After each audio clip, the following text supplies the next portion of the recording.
regarding their side moving forward. Pete Bedell was on the breakfast show with Pat and Corey this morning. He spoke about the Broncos' salary concerns and where the Brisbane side should be spending their money. I think, guys, Brisbane need to recalibrate their salary cap. So if you look at the Melbourne Storm, 32% of their salary cap is in their spine, with Papenhuyzen, Hughes, Munster and Grant. Brisbane's salary cap, 18% is invested in their spine. So to me, that says they've got too much money in other places. Now, for me, I think Brisbane needs to bite the bullet between Kotoni, Staggs and Selwyn, Cobbo. I don't think any team needs two blockbusting centres. I think if you want to free up cash for your halves, you need to make some decisions in the back line, and that is perhaps one headache for the Broncos and maybe one tough call they need to make. Who do you keep, Pete? Kotoni or Selwyn? Well, it's funny, guys. My mind's probably shifted. I mean, at the start of the year, you would have said Selwyn, but I've got to be honest right now. If I had to choose between the two of them, I think Kotoni Staggs is the one you keep. Yeah, there you go, Pete Bedell. What about that? If it does indeed come down to deciding between Selwyn, Cobbo and Kotoni Staggs, who would you prioritise, Fletchy? Good question. I probably would go Kotoni, at the moment. Reasoning? Reasoning, I just think he's more reliable. I think he's more reliable. I know Selwyn has got more potential. Yeah, but, agreed. I would, if I'm playing, I would trust Kotoni more than Selwyn. From an outsider looking in, purely just watching his games, sometimes I watch Selwyn and I think he does. He plays the game with relative ease at times. Yeah. Sometimes I think he just drifts in and out of games. Yeah, but I think that comes with age and maturity. Yep. And then he realises, he's only a baby still. How old is he? He would be 21, 22. Yeah, max. I feel like he hit the scene quite young. He's already played Origins. He's had some big moments in Origins as well. Yeah. Like, he was the player for, he was a great move by Billy Slater at the time, Origin 1. He's on the bench to cover if anything went wrong, comes on straight away. I know they're playing a 12-man set up a couple, New South Wales team, but he had a really good couple of moments. Carry. And like, again, age, maturity, Kotoni Staggs has been around a little bit longer. Kotoni's coming into his own. I feel like he's in his sweet spot, and he's quite aggressive. Yep, that's what I like about Kotoni. Yep, kicks goals as well. With regards to the salary cap stuff that Pete Bedell was mentioning there right at the start, in the perfect world, that's what you'd like, right? But it's not.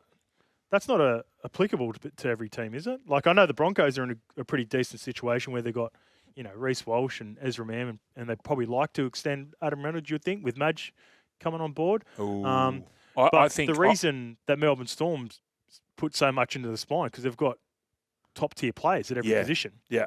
Not everyone has top-tier players. And that's what works for them. Yeah. They try and keep and they've been doing it forever. Like you speak about, when they had Cameron Smith and Billy Slater, and that's just the model they like. Yeah. And they develop them into those sorts of players too. Where you look at the Chooks have,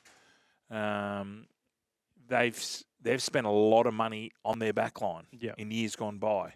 Would you say maybe they might change the way they think now? Like, after seeing what the two best teams by far this year has been Penrith and Melbourne, and they don't really have out-and-out stars in every position. No, they prioritise the key positions, don't they? Like Dylan Edwards, he's a worker. Well, Penrith are all workers.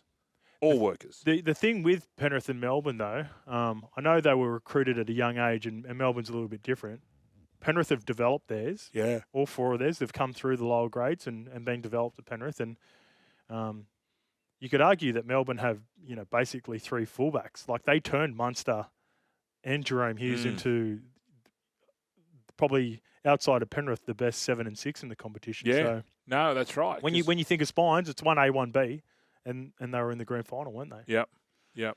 And Harry's in for a payday.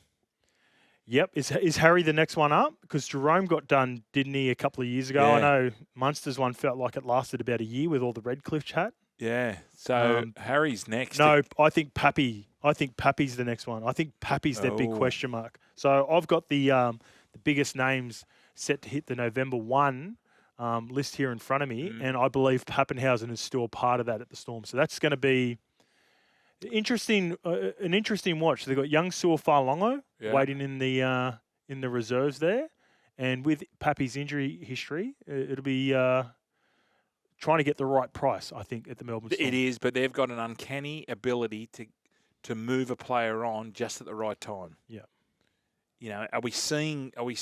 So you think Pappy might be that guy? Are we seeing the decline of Pappy? He's had a lot of injuries. Like his best asset was his pace, and if you lose you lose half a yard, especially at that level, and that size.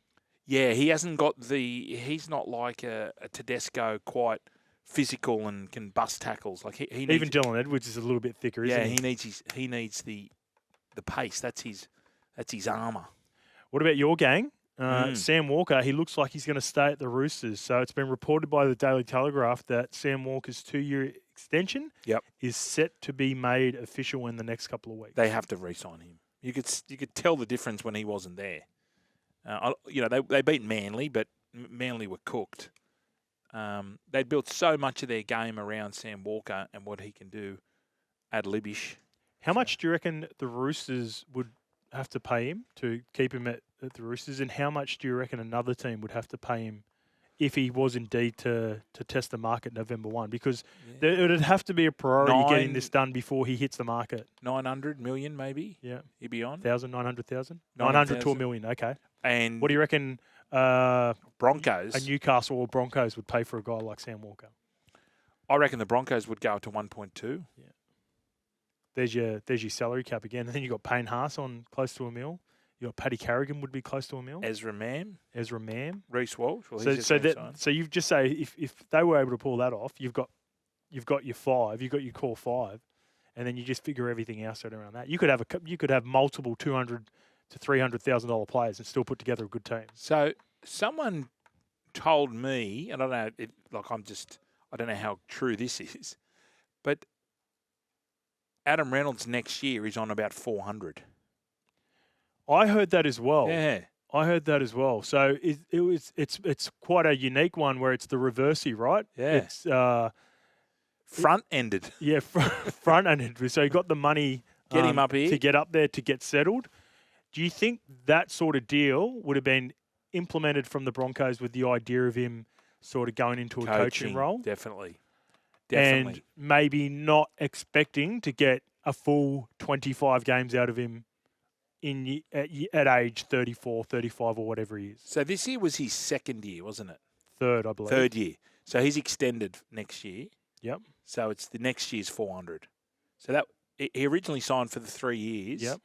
It was 2.5 or something? Yeah, because that was a big sticking point, right? Because Rabbitohs only wanted to offer him a 1-year contract, and then they couldn't even find middle ground for the second year, so he went to 3, I believe.